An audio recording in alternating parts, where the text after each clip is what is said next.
Scorpio, welcome. General read time. We're going to look at your current energy, your desires, outcome, what's working for you, what you need to be aware of. That said, once we've done that, we'll go through, clarify the cards, and then we'll pull 3 more cards just at the end to make sure that we've got everything covered off. We don't want to, excuse me.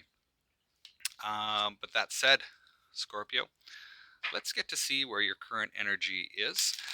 First of all, I'd like to thank you all for being here.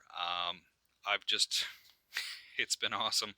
I just hit over 1,000 subscribers. That may not seem like a big deal to you guys, but it kind of is to me.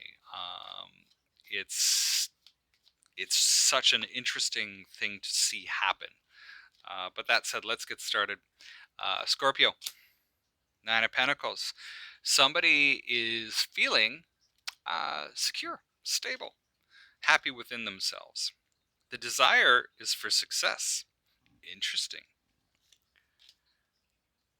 The outcome is the 8 of Wands. So some incoming information, and it's coming quickly. What's working for you is the 2 of Swords, which is interesting because that's a decision or stale, stuck in your thoughts. And then we have the Justice on the other side. So this is really interesting as we have sort of both types of justice here. The part that I find interesting is this 9 of Pentacles and then the desire for success. So this 9 of Pentacles, let's find out what this is about.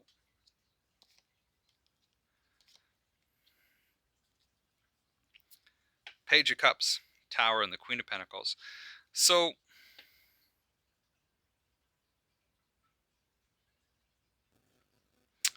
I almost get the feeling that for some of you, somebody came in to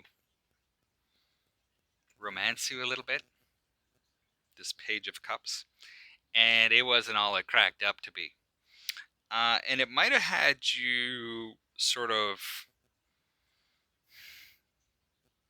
fall, I want to say, from like a Queen of Pentacles to the 9 of Pentacles in sort of how you view yourself. That's kind of interesting. And so, okay, that kind of makes sense why the 9 of Cups shows up in your desire. So, 9 of Cups. No way. Okay. 9 of Cups comes the 2 of Cups, King of Wands, 7 of Swords. You want to be successful. You want to be successful in the things that you chase after. You want to be successful in a relationship.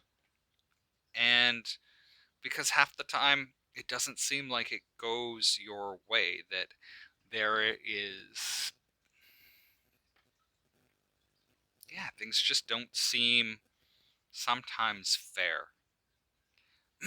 And if you're playing fair and they're not, sometimes, yeah, it takes its toll on you. Definitely, you doubt your self-worth. Goes back down to this Queen of Pentacles to the 9 of Pentacles. And also success. We could also say that the King of Wands is success in business. So success in 2 areas of your life, which starts to make sense seeing the 2 of Swords and Justice. But let's go into the 8 of Wands and your desire.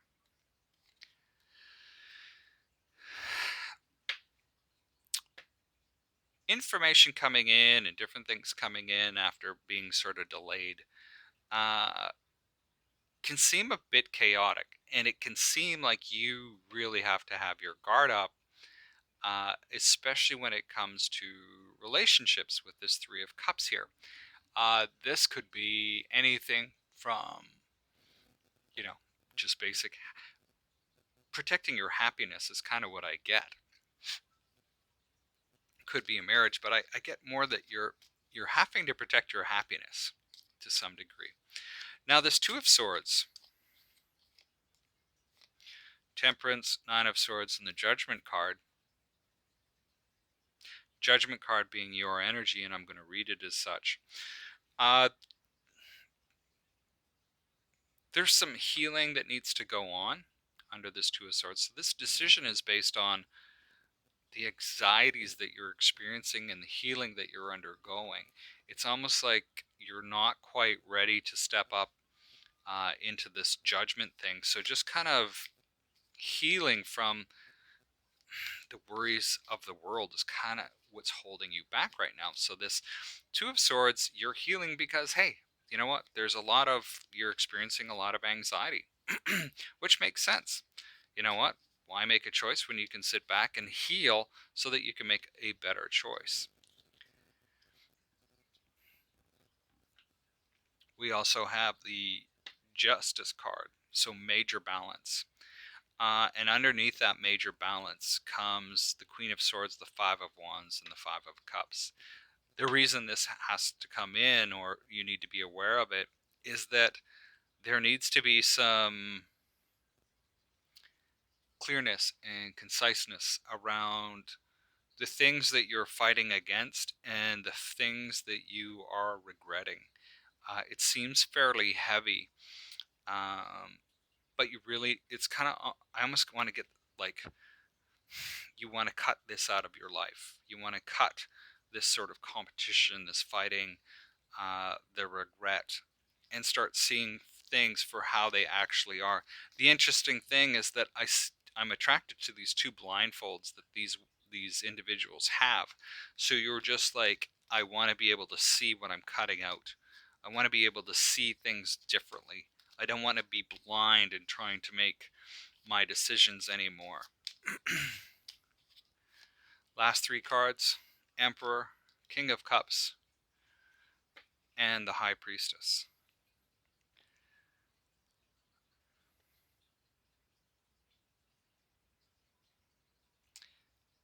With the Emperor being here,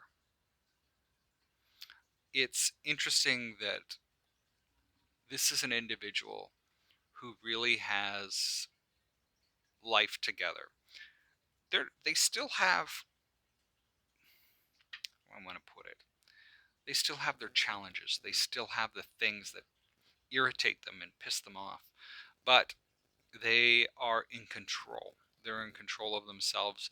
They're in control of their emotions. And that's a good thing.